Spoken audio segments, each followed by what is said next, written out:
것도 아니고 어떤 게 좋다라는 거는 이제 저는 아니죠. 그러면 이지하우스는 에너지 제로 주택이면서 이롭고 지속 가능한 주택이다라는 것으로 두 가지 뜻을 함축하고 있는 제목입니다. 사람의 생활에 필요로 하는 모든 공간을 우리는 건물이라고 규정할 수 있는데 사람이 들어가서 생활하는 공간, 그 공간이 서울시 전체 전기의 83%를 쓰는 우리는 결국 인간이 쓰고 있다는 거하고 똑같아요. 거기서 나오는 온실가스량이 74%가 넘어가고 있어요. 그러니까 회생이 내지는 너무 노후화돼서 에너지를 많이 쓸 수밖에 없는 건물들. 이런 애들은 온실가스를 줄일 수가 없어요. 그런데 우리는 온실가스를 줄여야 되거든요. 온실가스를 줄여야 되는 이유는 다 아시잖아요. 뭐죠? 기후변화를 최소화시키고 우리 후손들이 지속가능하게 좀 살게 해주자. 건축물의 외피를 어떻게 우리가 바꿔야 되느냐가 핵심이에요. 너무 졸리죠? 제가 말하는 게. 목소리가 좋아서 졸리세요? 아니면 다른 건축가처럼 왜 안 살고 이런 에너지 이야기를 자꾸 하고 다니세요? 이런 얘기 되게 많이 들었거든요. 근데 저는 독일에서 10년을 살았어요. 지금 생각해보면 참 건물들이 깨끗하고 미생적이었어요. 왜 그럴까? 미생적이라는 얘기는 곰팡이는 안 피더라는 거예요. 근데 우리나라는 왜 한국에 딱 들어왔는데 이놈의 집들이 특히 뒷베란다에서 우리 처음으로 아파트라는 것을 이제 한국에 오자마자 아파트를 어떻게든 얻어가지고 제가 봤더니 막 뒷베란다 벽에 막 물방울이 줄줄줄줄 흐르고 맞아. 이렇게 동조, 수업 시간에 이렇게 동조하기 쉽지 않아요. 5천만이 같이 제 이야기 동조해요. 그래서 우리나라의 모든 주택에는 뭐가 있다? 곰팡이가. 왜? 대단열이니까. 곰팡이는 PM10이에요. 미세먼지예요.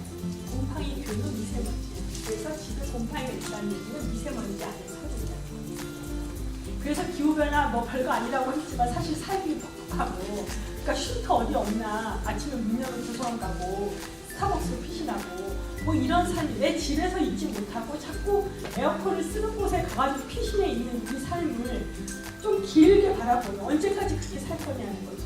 내가 제대로 살 수 있는 우리 아이들을 위한 공간도 만들 테니까 이거 국가적으로 좋은 거 아니냐. 이런 거 공간들 형성이 사실 그래요. 내단열에서 외단열로 바뀌는 순간 너무나 많은 일이 생겨요. 콘크리트 바깥쪽에 뭘 대주냐? 옷을 입혀주는 거예요. 단열재를. 그래서 바깥이 아무리 추워도 아무리 더워도 콘크리트에 바로 열을 공급시키지 않고 닿지 않게 만들어주는 역할을 단열재가 해요. 왜 20년 만에 철거해야 될까요? 100년 가는 집들도 있잖아요.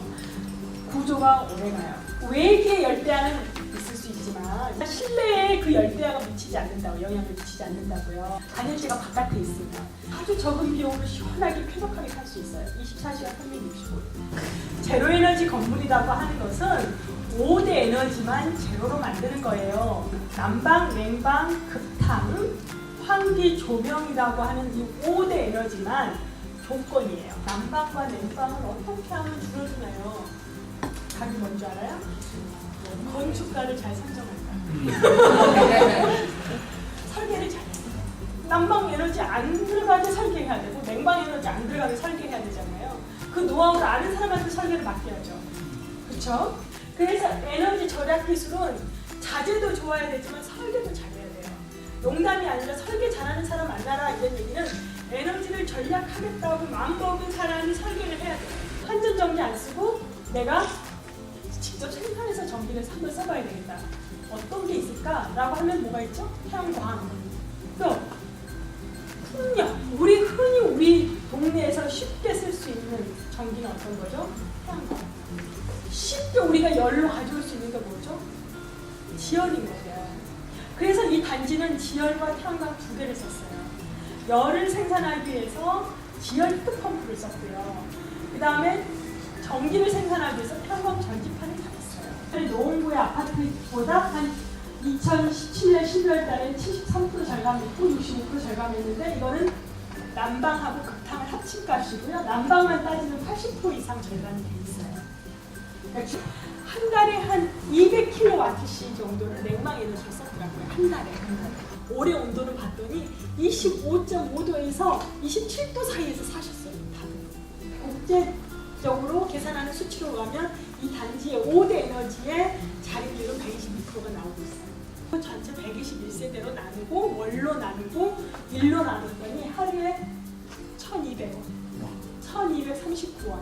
노원 이지 하우스 하면서 가장 중요하게 생각하는 게 여러분들한테 알려드리고 싶은 게 그거예요. 건축가 잘 만나야 된다라는 말이 웃자한 얘기가 아니라 진짜 에너지 절약 기술이 최고로 화석 에너지를 줄이는 방법이에요. 그리고 기후변화에서 가장 적응하면서 살 수 있는 집을 지을 수 있는 방법이에요. 집 자체의 단열이나 효과적인 에너지 사용을 위해서 그 건물 자체가 다시 돼야 된다라는 그 이야기는 처음 들었고요. 사람들이 에너지나 이런 걸 좀 더 안 쓰고 덜 쓰고 그렇다면 화석연료 소비량이 줄어들 거고 우리가 스스로 에너지를 생산해서 쓰게 되면은 지속 가능하게 될 거라는 생각을 갖게 해주는 건축물이고 우리나라 대부분의 건축물이 에너지 소비형 건축물이니까 에너지 절약형 건축물이 없을까?